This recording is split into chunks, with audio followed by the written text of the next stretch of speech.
तरह तरह की प्रतिक्रियाएं, बिल्कुल सरकार के खिलाफ कड़ी प्रतिक्रियाएं आनी भी शुरू हो गई हैं विपक्ष की तरफ से। बीजेपी के प्रवक्ता प्रकाश जावड़ेकर ने यूपीए को अब तक की सबसे भ्रष्ट सरकार बताते हुए कहा कि इस सरकार ने घोटाले का वर्ल्ड रिकॉर्ड बना दिया है।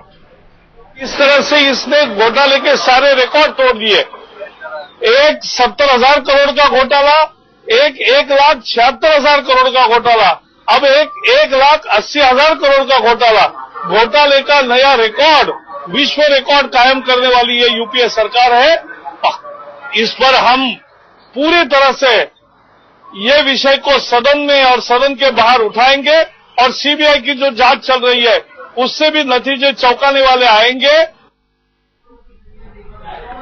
वैसे कई मुद्दों पर सरकार का साथ देने वाली समाजवादी पार्टी भी ये कह रही है कि अब जिम्मेदारी तय की जानी चाहिए और जो जितना जिम्मेदार हो उसे सजा मिलनी चाहिए। अगर ये रिपोर्ट सही है तो दोषी लोगों के खिलाफ कार्रवाई होनी चाहिए और इस सरकार में सिर्फ आए दिन रोजाना जो घपले उजागर हो रहे हैं तो ऐसा लगता है कि सरकार बिल्कुल घपलेबाजों की सरकार और घपलों की सरकार है। प्रधानमंत्री उस समय उनकी जवाबदेही बनती नहीं, प्रधानमंत्री अब संभाल रहे हैं, पहले संभाल रहे हैं। उस समय समाधान समय की रिपोर्ट भाई जो भी हो, रिस्पॉन्सिबिलिटी तो रिस्पॉन्सिबिलिटी है, दैट मस्ट बी फिक्स्ड। उधर शिवसेना नेता संजय राउत ने सवाल उठाया है कि जब ए राजा जेल जा सकते हैं, सुरेश कलमाड़ी को जेल हो सकती है, तो फिर प्रधानमंत्री को क्यों नहीं? देखिए, उस वक्त प्राइम मिनिस्टर के पास जिम्मा था, ये सबसे गंभीर बात है। अगर प्राइम मिनिस्टर के होते इस प्रकार का कोल आवंटन में घोटाला होता है, मुझे लगता है कि सिर्फ ये राजा ही जेल में जाएगा और मंत्रियों की जिम्मेदारी नहीं है। और ये मुद्दा पहले भी सदन में उठा है, तब सरकार की तरफ से कहा था कि अब तक सीएजी रिपोर्ट पूरा नहीं हुआ है, उसके ऊपर काम चालू है, किसी ने ये लीक किया।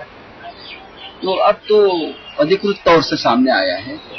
और उस वक्त भी हमने कहा था, जब मिनिस्ट्री ऑफ कोल पे चर्चा हुई थी संसद में, कि ये जिम्मा अगर प्राइम मिनिस्टर साहब का है तो जो न्याय ये राजा को लगाया, जो न्याय सुरेश कलमाड़ी को लगाया, तो वो न्याय और मंत्रियों को और प्रधानमंत्री कार्यालय को क्यों नहीं? आप किसको बचाना चाहते हैं और किसके इशारों पे, किसको खुश करने के लिए, किसको नफा मिलाने के लिए आपने ये कोल ब्लॉक का आवंटन किया है, ये आप सामने आना चाहिए। बुरी तरह से विपक्ष के हमलों से घिरी हुई है सरकार, लेकिन खुद की उसकी अपनी सफाई है कि सीएजी अपना काम नहीं कर रही है और इस रिपोर्ट को तो आगे पहले पीएसी यानी पब्लिक अकाउंट्स कमेटी को भेजा जाएगा। And the CNDG also will be inquired, and ultimately the result will come and the report will be submitted by the Public Accounts Committee before the Parliament. Then alone, any action can be taken by the government.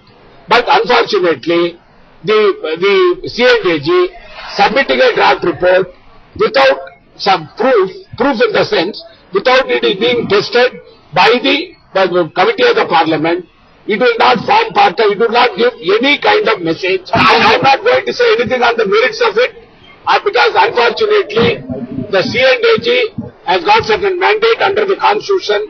According to me, the CNDG is not following the mandate, which I feel that I would like to bring into the notice. That's all.